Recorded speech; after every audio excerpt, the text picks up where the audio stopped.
नमस्कार मैत्रिणींनो, मंजू क्रिएशनमध्ये तुमचे सर्वांचे स्वागत आहे. तर आज तुम्हाला मी रवा उपमा ही रेसिपी दाखवणार आहे. चला तर मग आपण आता रवा उपमा कसं करायचं आहे बघूया. त्या ठिकाणी मी 1 वाटी जाड रवा घेतलेला आहे आणि तो असा मंद आचेवर आपल्याला असा खरपूस भाजून घ्यायचा आहे.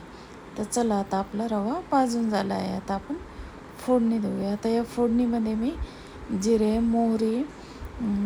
मोहरी टाकून त्यानंतर त्यामध्ये कांदा आणि कढीपत्ता टाकून घेतलेला आहे. आता यामध्ये 1 पळी तेल घेतलेलं आहे. त्यात जिरे मोहरी टाकली. त्यानंतर जिरे मोहरी तडतडल्यानंतर त्यामध्ये मी कांदा टाकून घेतलेला आहे. कांदा, लसूण, कढीपत्ता टाकून घेतलेला आहे. आता आपण त्यामध्ये मी 1 वाटी रवा घेतलेला आहे. ते 1 वाटी रव्यासाठी मी 2.5 वाटी पाणी यामध्ये टाकणार आहे.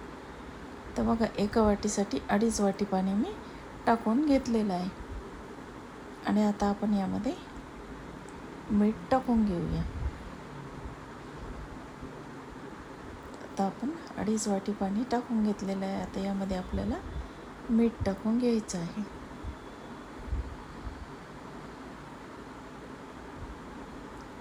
तर चला मैत्रिणींनो, आता आपण यामध्ये मीठ टाकून घेऊया.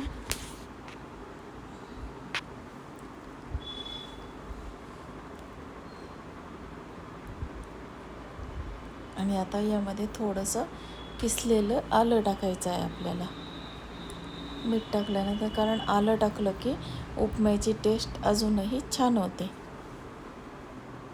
तर चला मैत्रिणींनो, आता यामध्ये आपण आलं टाकून घेतलेलं आहे. आणि आता पाण्याला उकळी आलेली आहे. आता जेव्हा पाणी उकळतं त्या उकळलेल्या पाण्यामध्ये आपल्याला रवा टाकून घ्यायचा आहे आणि व्यवस्थित आणि पटकन हलवून घ्यायचं आहे.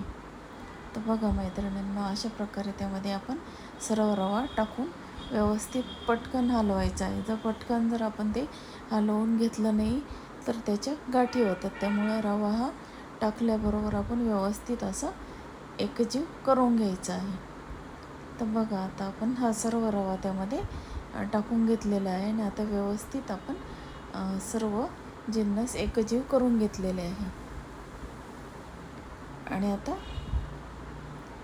त्यामध्ये आपण 2-3 मिनटं उकळू देऊया. नंतर त्याच्यावर झाकण ठेवूया.